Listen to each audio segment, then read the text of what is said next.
La 161e réunion des ministres des Affaires étrangères arabes au Caire, au sein de la Ligue arabe, la réunion dirigée par le secrétaire général de la Ligue arabe, M. Ahmed Aboulghit, et aussi le ministre des Affaires étrangères mauritanien, Mohamed Salem Ould Marzou, avec évidemment la participation, comme on l'a mentionné, de M. Ahmed Aboulghit. Quels sont les principaux dossiers qui ont été évoqués ou qui sont toujours en cours d'examen? C'est ce que notre éminent invité, son Excellence, Monsieur l'ambassadeur Medhat El-Melighi, l'ex-adjoint du ministre des Affaires étrangères, était en train de clarifier. Monsieur l'ambassadeur, de retour à vous, on était en train de passer en revue, vous étiez en train de passer en revue les principaux dossiers qui ont été examinés et qui sont toujours en cours d'examen. Oui, alors premièrement, en ce qui concerne la cause palestinienne, la délégation palestinienne a présenté plusieurs sujets pour être étudiés durant la conférence, dans la position de Jérusalem, l'expansion des colonies et l'occupation israélienne continue pour les territoires occupés dont on appelle depuis 1967. Alors, on parle de la Cisjordanie et de la bande de Gaza. Certainement, les événements aussi pressent et les événements se montrent, s'exposent, que jusqu'à maintenant, on n'a pas pu avoir un cessez-le-feu, malgré toutes les promesses, même du président américain lui-même, qu'il y aura un cessez-le-feu avant le début de Ramadan. Malheureusement, aujourd'hui, on a tous entendu que la délégation de Hamas, qui était en Égypte pour négocier le cessez-le-feu et l'échange de prisonniers et d'otages, a quitté le Caire aujourd'hui pour se rendre peut-être à Doha pour continuer avec les leaders de Hamas pour trouver une solution à cette impasse où on est actuellement. Israël est en train d'ajouter de nouvelles conditions, telles que la liste de tous les prisonniers israéliens avec leurs noms, les prisonniers vivants certainement, dans les prisons palestiniennes. Et d'autre côté aussi, il est très important de souligner que la question et une des questions critiques pour Hamas, c'est que ces 3 phases du cessez-le-feu temporaire vont terminer par un retrait total des troupes militaires israéliennes de la bande de Gaza. Israël pense, de notre point de vue, qui est totalement différent et qui est, je pense, inacceptable, c'est que l'essentiel pour moi, c'est de prendre mes otages et je vous donne, devant ces otages, je vous donne 40 jours de paix et puis certainement ça va reprendre. Si Israël n'a pas de prisonniers à Hamas, rien ne va l'arrêter de continuer le massacre et le génocide qui prend place à Gaza en ce moment. Et peut-être même envahir Rafah. Alors, la situation est très délicate et on attend le dimanche pour reprendre des négociations et peut-être dans ces 24 heures, juste avant le mois de Ramadan qui débute lundi, on aura un cessez-le-feu et une paix temporaire de 40 jours, on espère. La solution vis-à-vis d'une trêve est toujours inconnue, mais nous avons un compte rendu que nous vous invitons à suivre. Les travaux de la 161e session régulière du Conseil de la Ligue arabe, tenue au niveau des ministres des Affaires étrangères, ont débuté mercredi au siège du secrétariat général de la Ligue arabe au Caire. Les travaux se sont tenus sous la présidence de la République de Mauritanie, représentée par le ministre des Affaires étrangères en République arabe mauritanienne, Mohamed Salem Ould Marzou, et avec la participation du secrétaire général de la Ligue arabe, Ahmed Aboulghit, ainsi que le Royaume du Maroc, chef de la 160e session du Conseil de la Ligue arabe.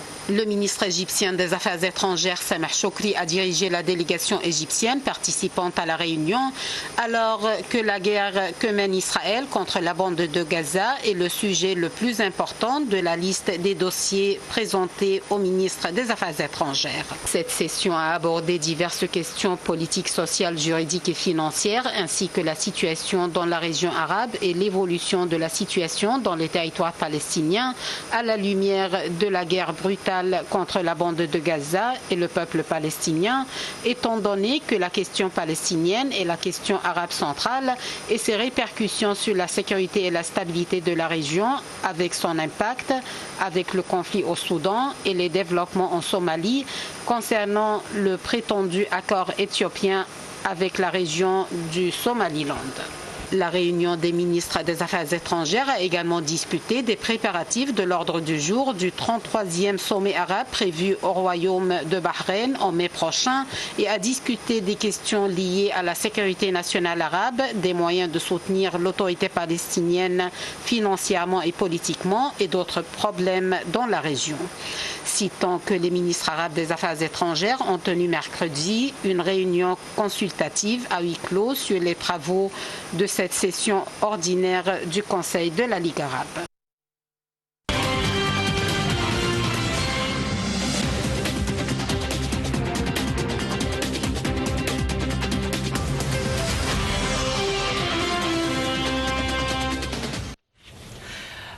Nous retrouvons notre invité, son Excellence, Monsieur l'ambassadeur Medhat El-Mellighi, l'ex-adjoint du ministre des Affaires étrangères.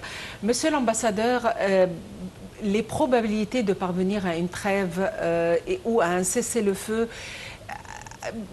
mènent à davantage de complications. Mais à votre avis, est-ce à cause de tierces parties qui ont des intérêts à garder la situation telle qu'elle? Est-ce que c'est un manque de volonté de la part du côté israélien, à votre avis? Parce que pour nous, les choses sont claires, c'est-à-dire il y a un génocide, il y a des instances internationales qui sont intervenues. Qu'est-ce qui... On ne demande pas à une paix, on n'espère pas parvenir à une paix globale, mais on parle d'une trêve. Est-ce que la trêve qui va précéder le mois de Ramadan, à votre avis, va avoir lieu réellement? Je trouve que ça s'éloigne davantage. Mais vous venez d'évoquer qu'il y a un manque de volonté israélienne. Moi, je trouve qu'il y a une absence de volonté israélienne. Ce n'est pas seulement un manque. Israël ne veut que les otages. Et après cela, elle ne veut promettre aucune ni trêve, ni garantie, ni paix. Et les Palestiniens comprennent cela. C'est pour cela que la question de donner tous les otages contre une trêve de 40 jours, alors les combats continueront. Et les combats sont d'un seul côté, hein. Il n'y a pas de combats égaux. Alors c'est d'un seul côté, le côté israélien, avec tout l'équipement et les armes et les munitions qu'il dépose.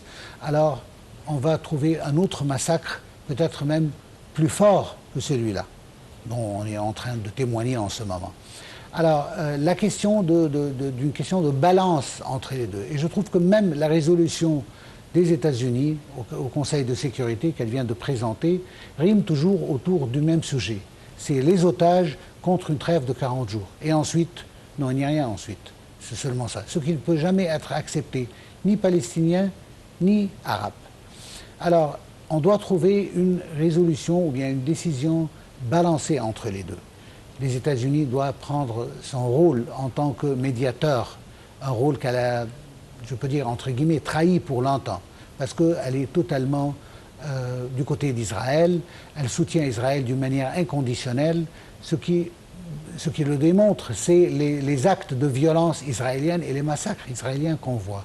On vient juste de témoigner un acte de violence qui a fait 120 morts, plus de 750 blessés. Alors je trouve qu'Israël est en train de baisser de niveau. Après avoir appelé les Palestiniens des animaux, maintenant elle les traite comme des insectes. Quand on tue avec un seul tir plus de 100 personnes, ça ce n'est plus de la guerre honnête. C'est de la dishonnêteté et c'est un crime contre l'humanité, comme sont décrits dans les livres de droit international. Or, il n'y a aucune reproche de la part des Américains ou de la part des Européens en général contre Israël, et Israël continue. Mais aussi, on ne doit pas oublier le rôle arabe. D'ailleurs, on parle de la conférence des ministres des Affaires étrangères arabes. Il est très important de souligner que les pratiques et les modalités dont les Arabes ont utilisées pour un grand moment ont prouvé qu'ils ne sont pas vraiment pratiques, qu'ils nous ont abouti à rien. Il doit y avoir une vraie pression de la part des Arabes contre Israël, que ce soit diplomatique, culturelle et autres. Il doit y avoir vraiment une pression réelle de la part des pays arabes pour pouvoir arriver à une solution et aider le peuple palestinien dans sa résistance légitime contre les colonies israéliennes.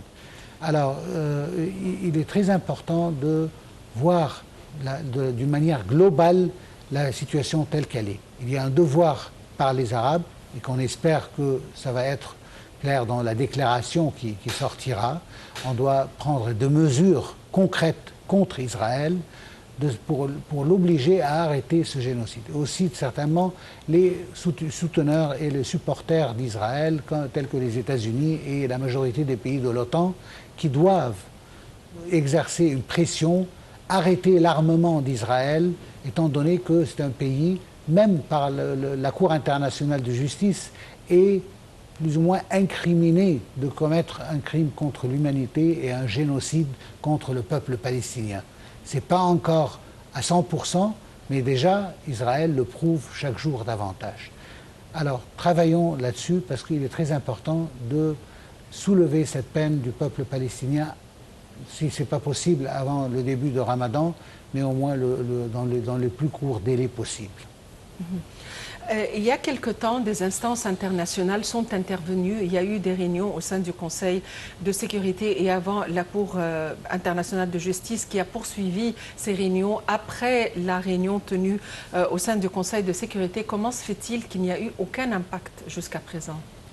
Bon, l'impact va certainement se manifester une fois qu'il y a une résolution contre Israël. Malheureusement, les États-Unis empêchent qu'il y ait une résolution qui condamne Israël ou bien qui demande qu'Israël prenne des mesures sérieuses pour arrêter son crime contre le peuple palestinien.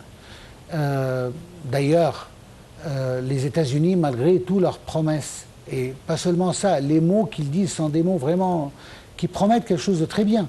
Mais est-ce que c'est vrai? Moi, je ne crois pas vraiment aux paroles de l'administration américaine, mais je crois vraiment dans les actes de cette administration. On a vu que malgré tous les crimes commis par Israël et qu'il y a un nouveau deal d'armes pour Israël de 14 billions de dollars. Cela veut dire que les États-Unis est un complice et elle soutient totalement les actes d'Israël. Peu importe les paroles douces des États-Unis et de l'Ouest en général, mais la vérité c'est que l'armement d'Israël est toujours continu et incessable.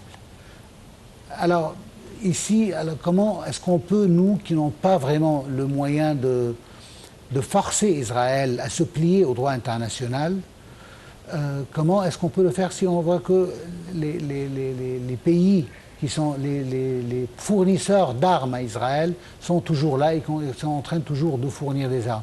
Juste, il y a quelques jours, on a vu que les États-Unis ont été forcés à jeter par air des aides qui étaient des aides très minimales,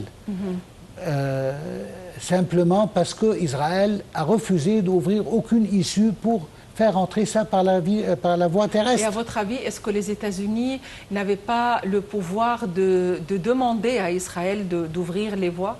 Est-ce le fait de larguer les aides comme les autres par avion, c'est pour dire que nous aussi, on n'a pas notre mot à dire, on est comme tout le monde? Non, c'est pas seulement ça, mais je veux dire que les États-Unis, ils ont les moyens de presser, mais ils n'ont pas la volonté de le faire. Voilà. On a les élections américaines bientôt. Le président Biden, qui ne jouit pas d'une bonne majorité parmi les électeurs américains, cherche à tout prix les voix de la communauté juive aux États-Unis. C'est une communauté qui est très impliquée dans la vie politique. C'est une communauté,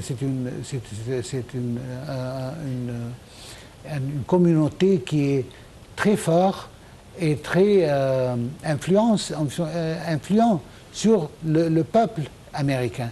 Et du coup, il n'est pas sage de sa part de perdre les voix de cette communauté. Et du coup, alors, il ne s'intéresse pas vraiment à la cause palestinienne, qui ne va pas lui donner la chaise de la présidence des États-Unis pour 4 autres années. Et du coup, c'est pour ça que la situation devient de plus en plus affreuse et il n'y a aucune objection sérieuse à ce qu'Israël est en train de commettre en ce moment. Effectivement. Les discussions continuent au Caire entre les médiateurs internationaux et le Hamas pour tenter de parvenir à une trêve dans la bande de Gaza entre Israël et le mouvement palestinien Hamas que Joe Biden a exhorté à accepter un cessez-le-feu. Voyons les détails dans ce compte rendu. Les médiateurs internationaux espèrent négocier avant le début du Ramadan un accord de trêve dans les territoires assiégés et dévastés par 5 mois de guerre où les bombardements israéliens qui se poursuivent sans répit ont fait au moins 86 morts en 24 heures selon le ministère de la Santé à Gaza. La guerre a plongé la bande de Gaza dans une crise humanitaire de grande ampleur et 2,2 millions de personnes selon l'ONU, soit l'immense majorité de la population, sont menacées de famine. L'aide internationale soumise au contrôle d'Israël n'arrivant qu'au compte-gouttes depuis l'Égypte alors que les besoins sont immenses. Le programme alimentaire mondial, le PAM, des Nations Unies a prévenu mardi que la faim atteignait les niveaux catastrophiques dans le nord du territoire palestinien, rendu difficilement accessible par les destructions, les combats et les pillages. Face à cette catastrophe humanitaire, les États-Unis, principal allié d'Israël, réclament avec de plus en plus d'insistance une trêve avant le Ramadan, le mois sacré du jeûne musulman, qui commence autour du 10 mars. Les États-Unis ont aussi haussé le ton ces derniers jours vis-à-vis d'Israël. Joe Biden a réclamé mardi à Israël qu'il laisse entrer plus d'aide dans la bande de Gaza et estimé qu'il n'avait pas d'excuses pour restreindre le passage des convois. La voie des négociations ne sera pas ouverte indéfiniment, a de son côté mis en garde un responsable du Hamas basé à Beyrouth. L'Égypte, les États-Unis et le Qatar tentent d'arracher un compromis aux deux camps afin d'obtenir un accord portant sur une trêve de 6 semaines associée à la libération d'otages retenus à Gaza en échange de prisonniers palestiniens détenus par Israël ainsi que l'entrée d'une quantité accrue d'aide humanitaire à Gaza. La délicate question des otages retenus à Gaza est au centre des négociations, mais le Hamas réclame avant tout accord un cessez-le-feu définitif, un retrait des troupes israéliennes de Gaza, la reconstruction du territoire et le retour dans leur foyer des centaines de milliers de civils déplacés par la guerre. Israël rejette ces conditions et assure que l'offensive se poursuivra jusqu'à l'élimination du Hamas. Selon des médias, Israël demande au Hamas de lui fournir une liste précise des otages.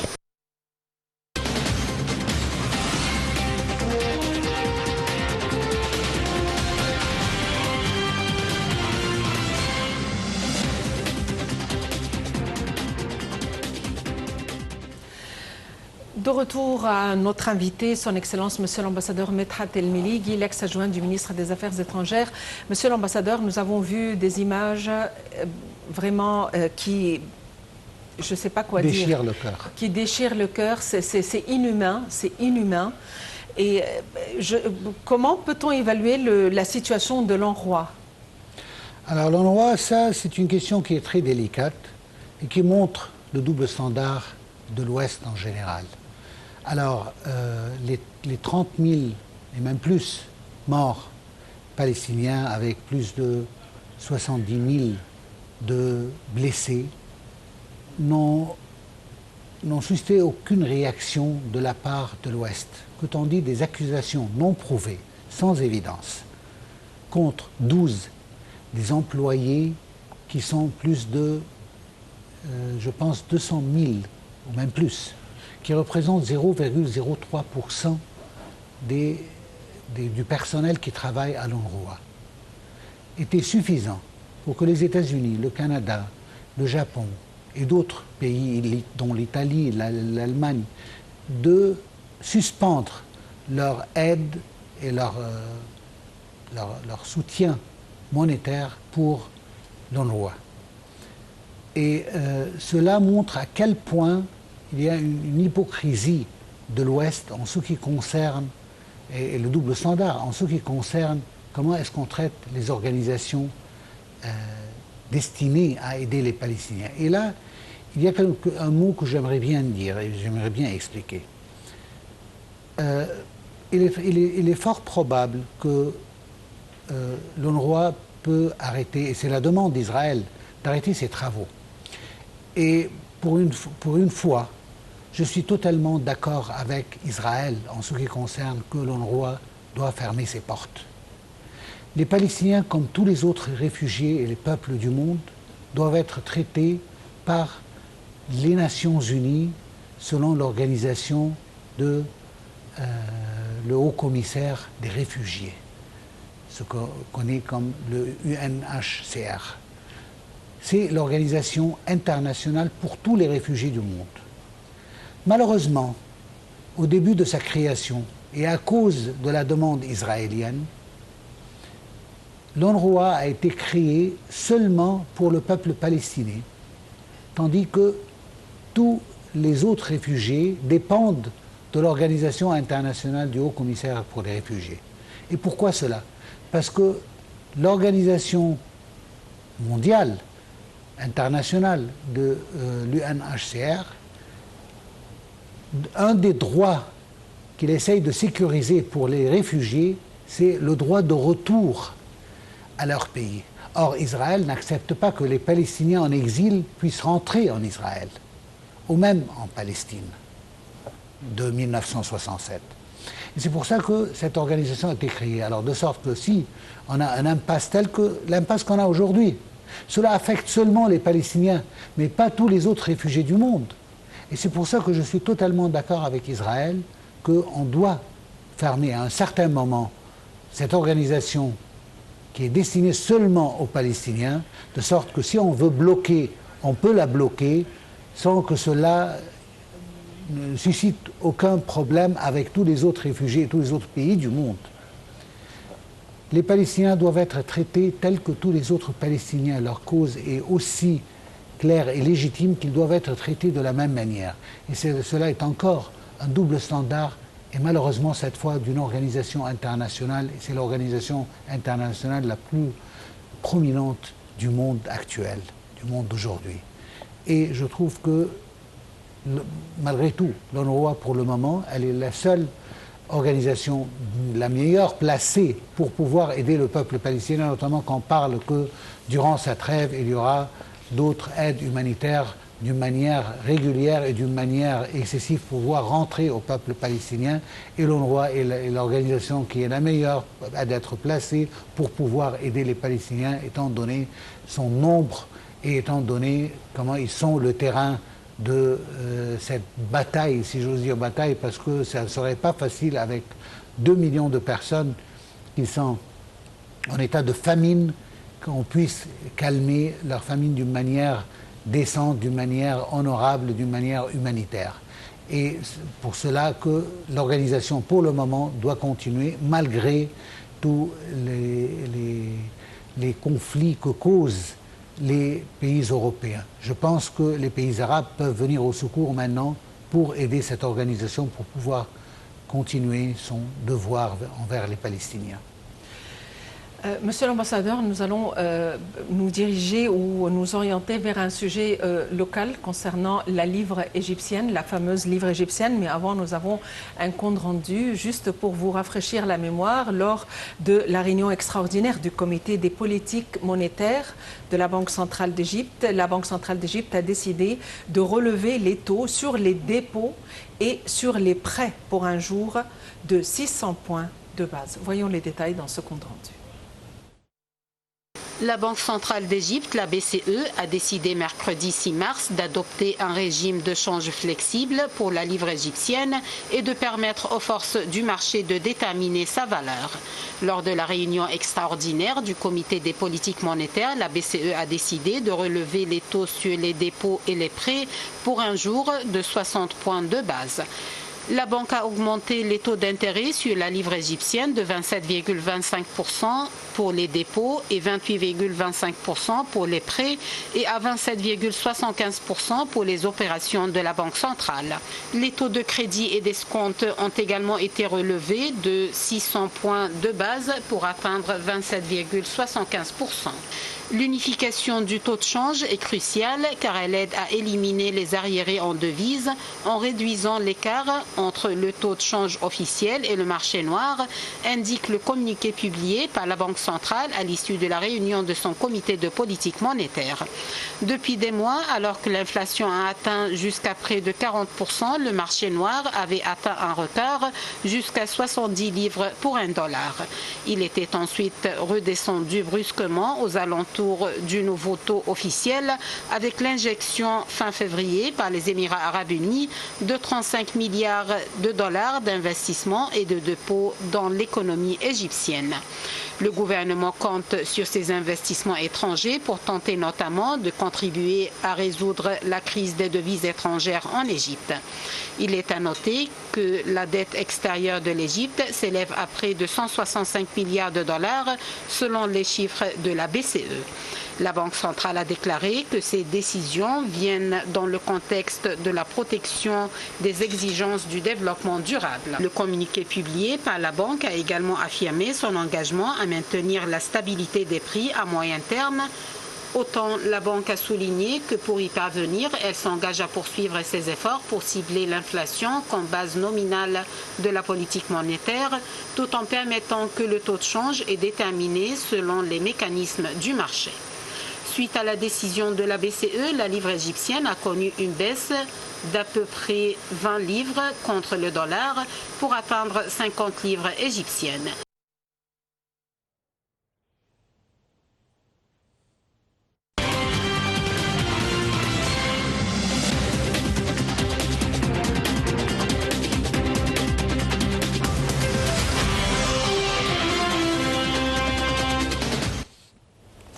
Monsieur l'ambassadeur, des décisions importantes ont été prises par la Banque centrale concernant la valeur de la livre égyptienne. À votre avis, dans quelle mesure ceci est susceptible de régler les choses et d'éliminer le marché, si on peut le dire, on ne va pas dire marché noir, mais disons le marché parallèle par rapport au marché officiel?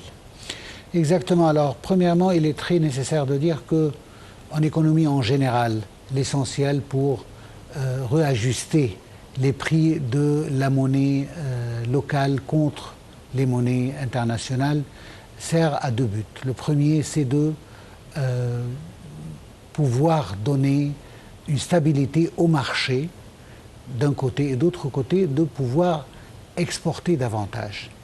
Et d'ailleurs, maintenant, on a vu aussi que les prix de l'intérêt, je veux dire, le taux d'intérêt a été élevé, encore une fois, cette année, pour arriver à un point où on peut sécuriser l'inflation qui est arrivée à des sommes flagrantes. Alors, le taux qui a été levé, cela va aider. D'autre côté, stabiliser le marché et l'écart, diminuer totalement l'écart, si ne pas le faire totalement disparaître, entre le marché parallèle et le marché officiel où les prix du dollar ou d'autres devises étrangères telles que l'euro et autres dans les banques.